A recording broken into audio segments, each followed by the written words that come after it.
Thanks very much for staying with us. Time now for Eye on Africa with me, Georgia Calvin-Smith. Tonight, the African Union pays its respects to Burundi for the loss of 10 peacekeepers killed in an extremist attack in Somalia. The raid is the deadliest to have targeted AU forces there since 2015. Also, get up and vote. One of Kenya's hottest artists turns up his beats to drum up ballots. Rapper Octopizzo is trying to get more young and disillusioned people to vote in elections due later this year. And more African companies are seeing the upside of considering the environmental and social well-being of employees and customers. We meet some of the women in Benin who say that they have more opportunities and support at work because of this shift. But first, Burundi says that 10 of its peacekeepers were killed in an extremist attack on an African Union base in Somalia this week. Al-Shabaab jihadists have claimed responsibility for Tuesday's raid. 400 extremist fighters reportedly stormed the site in the deadliest assault on AU forces in the country since 2015. Now, some military sources have reportedly said that the number of dead could be far greater than the official death toll. Regional correspondent Mukawa Shachwayu tells us more. Chairperson of the African Union, Musa Faki Mahamat, paid tribute to dozens of Burundian soldiers who were killed in an attack in Somalia by the armed group Al-Shabaab. Al-Shabaab's fighters attacked a base of Burundian troops on Tuesday in the town of Al-Baraf, about 130 kilometers north of the capital, Mogadishu. The Burundian troops are part of an African Union force that supports Somalia's Western back of government. It's funded by the EU and the US. The force has bases in towns and cities, but Al-Shabaab controls swathes of the countryside. This is one of the armed group's bloodiest attacks this year. Residents in the area say that they were woken by huge blasts on Tuesday morning. Al-Shabaab frequently carries out bombings and gun attacks in Somalia. Just last month, it attacked the main airport in the capital. The group has been fighting Somalia's government for 16 years. It says it aims to topple Somalia's central government and impose its own version of Islamic law. It controls a business empire that extends throughout Somalia and beyond. This attack comes as Somalia's politicians are due to complete their much-delayed and disputed selection of a new president later this month. Nkawa Shachai there for us. Now, a look at some news in brief. Guinea's Attorney General has ordered legal proceedings against former President Alpha Condé. He was ousted in a military coup last September after mounting discontent over constitutional changes he introduced in 2020, allowing him to successfully run for re-election. He and 26 of his former officials have been charged over fatal violence that broke out over his disputed third term. That includes murder, torture, and kidnapping. No date has yet been set for their trial. Mali's junta said that France no longer has a legal basis to carry out military operations in the country. On Tuesday, the foreign minister announced that the legalities of accords signed in 2013 and 2020 for France's Operation Barkhane and Europe's Operation Takuba in Mali were being terminated. France had deployed thousands of troops in Mali to help fight the jihadist insurgency, but relations between the countries have soured since the 2020 coup and the junta's reliance on Russian paramilitaries. UN Chief Antonio Guterres called for the safe and dignified return of people displaced by Nigeria's jihadist conflict. On Tuesday, Guterres wound up a three-nation West African tour with a visit to a camp in Maiduguri, the capital of Borno State. Nigerian authorities are planning on closing all camps for displaced people there by 2026. The northeast of Nigeria has been struggling with the bloody Boko Haram insurgency since 2009, and aid agencies say it's still not safe for communities to return. At least 7 villagers were killed by jihadists in the region not long after Guterres arrived there on Tuesday. And Nigeria expects telecoms companies to roll out 5G services over the next 3 months. In February, the Nigerian Communications Commission awarded licenses to MTN, the country's biggest mobile telecoms company, and the smaller Mafab Communications. Nigeria has joined the race to expand 5G technology in the region. It's already been launched by mobile operators in Kenya, South Africa, and Lesotho.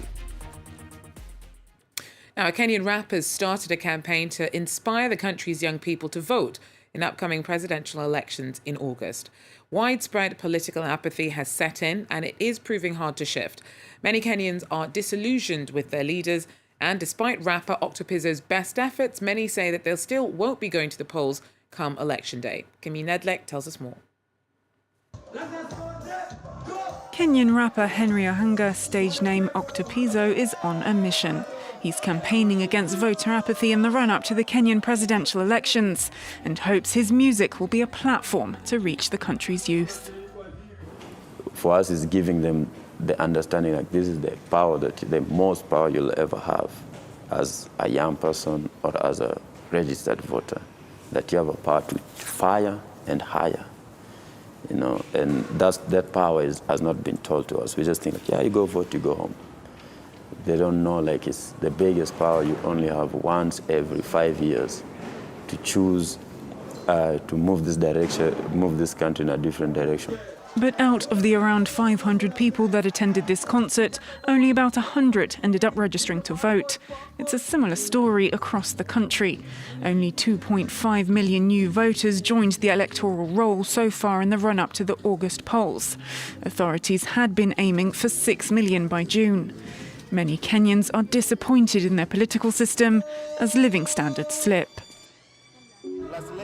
I voted in the last elections since I had a voter's card, and the people who were elected have disappointed us. They didn't help in any way, so this time I haven't registered to vote because it doesn't benefit me. The two main candidates, the Deputy President William Ruto and former Prime Minister Raila Odinga, are veteran politicians, viewed as part of the establishment, and will have trouble swaying those who say they've been let down by the system. Well, more and more African companies are changing the way that they operate in light of the impact that they have on society. And that doesn't just mean financial. Corporate social responsibility initiatives look at the well-being of staff and customers more holistically. Our team went to Benin, where businesses are taking more notice of the needs of their female employees.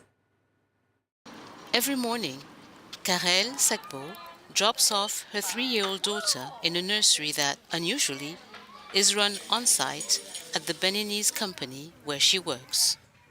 It allows me to be more productive at work. Before she would stay at home, which is an hour away. It was hard to hear from her because I had to wait for my break. Now that she's right next door, it reassures me. Around 40% of staff here is female. Managers are trying to make sure that family obligations don't negatively affect women's career more than men's. The young Beninese girls are part of a generation that want to control their future. They're happy to be given this support. It's time for all business leaders to understand that at some point we must participate in gender balance at work. In Africa, societal pressures can often throw up obstacles to employed mothers. The principles of corporate social responsibility help challenge sexist prejudices that often stop working women from taking advantage of the opportunities that they have earned. The feminization of leadership allows the company to upgrade itself, especially when the company wants to enter the European market. North of Cotonou, the management of a construction company has decided to put more women in high-level positions. This electrical technician is the first woman to manage a concrete plant. This engineer is the lead at a construction site in the heart of Benin's largest city. We have another way of approaching the people we work with, of making them achieve their goals. There is something very pragmatic about women's management. We multitask, we know how to get straight to the point.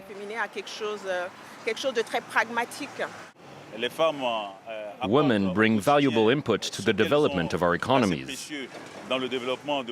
So it's normal that construction companies like ours are feeling the difference. In Benin, 67% of companies reportedly engaged in corporate social responsibility. But there is still a lot of work to be done in terms of awareness and training. For now, the majority of organizations that have started to implement CSR practices tend to be multinationals, NGOs, and foreign companies. And finally, a big day that's been bigger than most. The world only set of nonaplets are celebrating their first birthday. The set of 9 siblings was born to Malian mum Halima Cissé, setting a world record. They're still in the care of a clinic in Morocco where they were born, but our regional correspondent Sam Bradpeace caught up with their dad, who understandably says that he has his hands full. It's a really extraordinary story. When Halima Cissé found out she was pregnant, she was initially expecting 7 babies. But when she eventually delivered exactly 1 year ago, 9 were born in a specialist clinic in Morocco, where she had been sent by the Malian government because it was estimated that her chances would be greater in such a clinic. Now, initially when these babies were born, some of them were slightly premature, and so they did have some health complications, but now, as they celebrate their first birthday, they are in perfectly good health. I spoke to the parents to find out what life is like with nonaplets. You know, what challenges do they face? I've been told, for example, that when the babies wake up at night, even if it's just one of them that wakes up, that will end up triggering all the others. So there's not a lot of sleep that goes on. They're also getting to an age where they're beginning to crawl around, which again adds to the workload. The best way, I've been told, to calm down nonaplets is to stick them in front of the telly, in front of their favourite cartoon, Baby Shark, and they will simply stay there, absorbed in the programme throughout the day. They absolutely love that. It's unclear when the mother and babies will return permanently to Mali, but I've been told that when they do so, it will be a day of grand national celebration, pride and joy. Well, a very big happy birthday from Iron Africa to all the little 9. Well, that's it, though, for the show. Do join us again when you can. Till then, take care.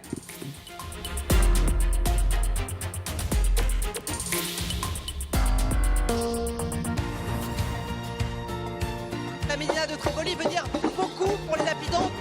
Bienvenidos a las noticias de France 24. Thanks very much for joining us. أهلا بكم في ثقافة في عدد اليوم. Ravi de vous retrouver pour Afrique Hebdo. Au programme cette semaine. نسمع بين حين والآخر. This storm has hit New York City a lot. To be a president. 3, 2, 1. Madagascar fait face à une seconde vague meurtrière. Almost 99 million of you watch us every week. So thank you. Shukran. Gracias. Your confidence means a lot to us. Muchas gracias. شكرا على هذه الثقة. Thank you. Merci du fond de mon cœur.